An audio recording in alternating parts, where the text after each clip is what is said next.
Hey everyone, I'm Mark, this is Gonzo, and today we're talking about homebrew weapons for villains. That'll be fun. Yeah.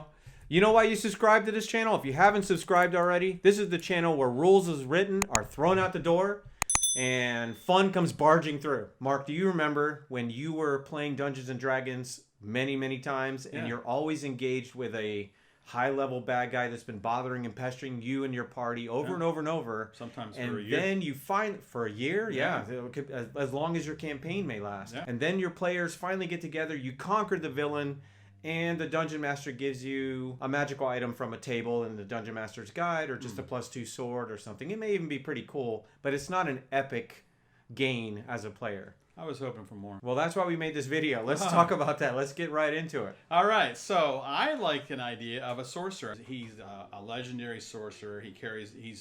You fought this guy, you get down the end, and he's wielding a whip.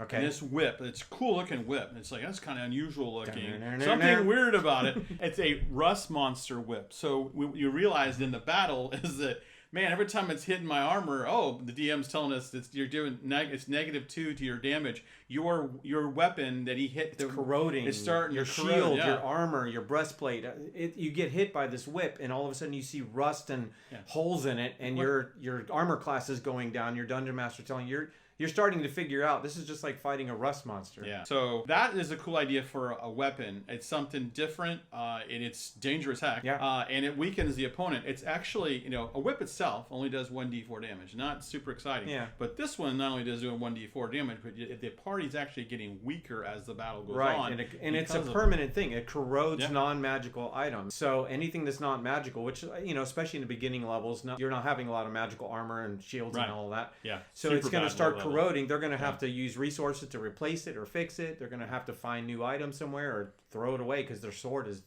now broken, whatever it may be. So that's a great weapon. It's a great idea to give to a sorcerer or a magic user because they get some reach to them. They can keep people at bay, but still people will be the party be a little less excited about going after them straight up. The barbarian will always charge in regardless, but everyone else will be a little more cautious. What if your players want to make it? Yeah, so that they have to go get a rust monster. We think it'd make a better idea to take the antenna. And you could make it out of the skin. But the antenna, if you look in the Monster Manual page 262, it talks about a rust monster. The antenna, when you hit something with it, it does a lot of the same things we just talked about. It -2 to damage to the weapon that it hits. Any non-magical metal, that's weapons, that's armor. -2 to the damage, so that weapon is no longer. So when so as they have it and they whip someone with it, whatever they we made it -2. It's actually -1 in the Monster Manual, but we're always thinking how best to torture our players more. So we made it a little harder. And you're mentioning they're going to have to make a check of some kind to resource that antenna so that they can create this weapon. Right. So I would suggest a survival check to harvest that antenna. Getting that off a rust monster would probably not be super easy with a dagger and all that. Yeah, so if you learn how to skin a rabbit, you should learn how to skin a rust monster. Rust monster, it comes with the territory. DC 17 probably is about what we think is a good one, but it's hard because... But it's, but in order to keep the magical ability of the rust monster antenna, it seems like it kind of needs to be kind of high. Like corrosive acid. Okay. Or they could go to an artificer, take the whole head, take it to an artificer, and have them. Wow. Yeah. Can you make me a whip out of this? Say for like 100 gold or something like that. So we like the idea of the villain. He has this. Maybe they've heard about this item. Yeah. And they want to make one of their own. They want to craft. Crafting is a big thing, and all of us like to do that. So it's a good idea for a weapon in general to have a little more flavor than just a whip. So, good idea. All right. So another idea is imagine this warlock, and the battle goes on. They're fighting this warlock, and this warlock pulls out this lantern. And as the group gets kind of closer, he unveils it's one of those hooded lanterns. When he pulls the hood back, there's this head inside with the red eyes shooting out, and all of a sudden one of your party members gets all stiff. You're like, whoa, what just happened? But as you get closer, you realize that's a Medusa head in the lantern, and that warlock is using that to take out some of the players. That's an idea for something to give your villain a Medusa head in a lantern.